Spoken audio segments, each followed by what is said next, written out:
Los secretos de Darcy Quinn en la FM. 8 de la mañana, 15 minutos, Los secretos con Darcy Quinn, la mujer mejor informada de Colombia. Muy bueno, doña Darcy. Perfecto. Todos los secretos de doña Darcy terminan siendo datos, códigos confidenciales en otras publicaciones. Y noticia, por ahí, el promedio es 8 días después. En promedio. En promedio. Bueno, doña Darcy, hoy la registraduría termina el estudio de las mesas de los jurados de las pasadas elecciones. ¿Qué va a pasar? Luis Carlos, que muchos jurados van a terminar en serios problemas. ¿Por qué? Porque hicieron trampa y van a pagar las consecuencias. Sus nombres con las pruebas en su contra, aquellos que obraron de mala fe. No necesariamente aquellos que cometieron errores porque simplemente no habían sido bien entrenados y no entendían cómo funcionaban los formularios, sino aquellos que obraron de mala fe. Sus nombres serán enviados a la Fiscalía y para que los investigue penalmente, y a la Procuraduría para que los investigue disciplinariamente por ser funcionarios públicos. En estos momentos se está llegando a las 5.000 mesas revisadas, se están verificando las identidades de los jurados para compulsar, pero yo le advierto que muchos de ellos que no actuaron bien en las pasadas elecciones y que fueron responsables del caos que vivimos tendrán que responder ante las IAS. Porque claramente se comprobó que muchas personas actuaron de mala fe, que lo hicieron a propósito para favorecer a uno que otro candidato o simplemente para generar todo el caos y para bajarle credibilidad a todo el proceso electoral. Pues si esto es así, pues van a tener que castigarlos. Claro, porque es que son funcionarios. Además, usted sabe que son personas que son contratistas, funcionarios públicos, muchos de ellos, pues hay otros que son privados, pero bueno, responden ante la Procuraduría y responden ante la Fiscalía porque no hay derecho a todo lo que pasó, a todo lo que vivimos en este proceso electoral y a la sombra de duda que dejaron frente a las elecciones para presidente. Pues bueno, muy bien. Doña Darcy, hace un par de días usted nos habló de una demanda contra el pacto histórico por haber violado la Constitución al superar los coligados. Momentico, esto no entendí muy bien. Es difícil. Darcy, ayúdeme porque es que no estoy entendiendo nada. Es difícil de entender. Mire, la Constitución, como les expliqué, permite que los partidos se coliguen para presentarse en elecciones, pero para que esto suceda no pueden superar los coligados, o sea, los diferentes partidos ligados, más del 15% de la votación válida en la elección anterior. En uno de esos partidos que se hizo en el pacto histórico, que se unió, es la Colombia Humana. Y recordemos que la Colombia Humana pues tuvo 8 millones de votos, ¿se acuerdan? Eso es el 62%, es decir, en una votación inmensa, la que tuvo Gustavo Petro en las pasadas elecciones, y entonces eso superaría, porque la Constitución, como le acabo de decir, dice que cada partido de esos que se hacen en un solo grupito, como el pacto histórico, no podía haber superado el 15%. ¿Hasta ahí me entiende? Sí, la entiendo. Sí. Entonces lo que le está pidiendo el abogado Holman Ibáñez es que ahí se violó. La Colombia Humana no podía estar en el pacto histórico porque había recibido una votación tan grande, porque había recibido esa votación que supera el 62%. Pues por supuesto es una demanda que entra y que la están estudiando y que pone en serio peligro porque ahí hay unos argumentos válidos, Luis Carlos. Ahora, para miembros del pacto histórico a quienes consulté como Roy Barreras, pues dice, mire, eso es delirante, es una interpretación ridícula porque la Colombia Humana como partido no eligió a ningún senador. Petro llegó por el estatuto de la oposición. O sea, ellos lo que dicen que pues sería una locura aceptar esa interpretación. Es algo muy técnico y es difícil para que la gente entienda.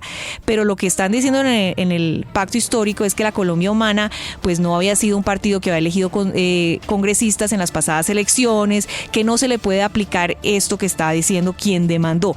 Pero ahí hay una discusión bien fuerte. Obviamente, imagínense lo que pasa donde declaren nula toda la elección del pacto histórico. Bueno, pues eso sí, pues, eso es la guerra civil.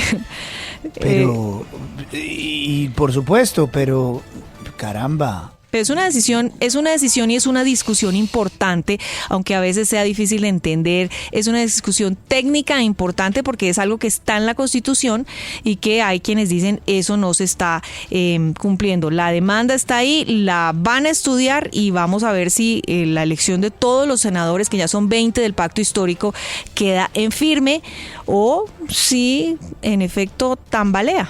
Don Juan Lozano, ¿esto qué? Pues Luis Carlos, no es un debate menor porque el sentido de las coaliciones guarda proporción con la representatividad de los partidos y por eso se estableció el límite.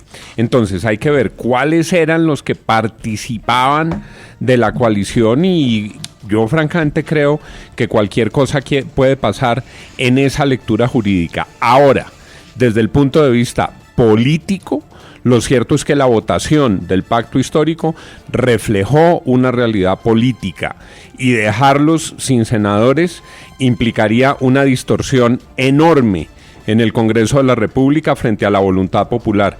Pues los colombianos sí votaron por esa lista, sí eligieron un número de senadores que terminarán por determinarse con el escrutinio. Es un nuevo caso de desfase entre el inciso y la realidad. Creo que le haría un daño terrible al proceso democrático que ahora dijeran que el pacto histórico no podía elegir esos senadores o que se los quitaran. Más allá de que sume 1, baje 2, suba 3, se lo quiten a los liberales o a los conservadores, lo cierto es que anular o castigar la representatividad del pacto histórico generaría una gran distorsión, una irritación política, un clima, yo diría que inmanejable de cara al próximo proceso electoral. 8 de la mañana, 21 minutos. Darcy, el acercamiento de Ingrid Betancourt y Álvaro Uribe está a punto de generar un tremendo terremoto político. No, usted no se imagina, yo sigo hablando con personas de un lado y del otro, ¿no?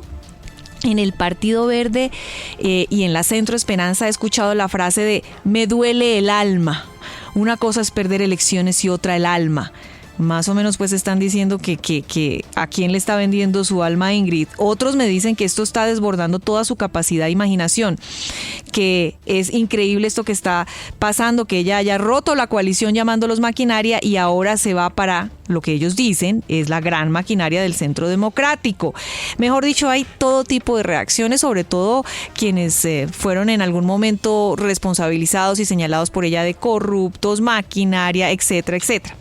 En el Centro Democrático, pues también las opiniones están igualmente divididas. Unos se alegran de que ella finalmente ha reconocido que su libertad se la debe al expresidente Uribe, pero como le dije, están divididos. Unos creen que llegará a dividirlos como hizo en el Centro Esperanza, que es la Yoko Ono, y no la ven con muy buenos ojos. Dicen, no, esta lo que es un caballo de Troya que se nos va a meter. Y otro que, pues, digamos, y otros lo consideran, pues, que al contrario, que lo que hace es llevarlos más hacia el centro, que hace que el Centro Democrático no sea un partido de derecha, o no se ha visto así con un partido de derecha, sino un partido más hacia el centro y un partido con mucho, o sea, incluyente. Es una tormenta que hasta ahora se está formando. Esto apenas está el nubarrón que se está haciendo en el cielo.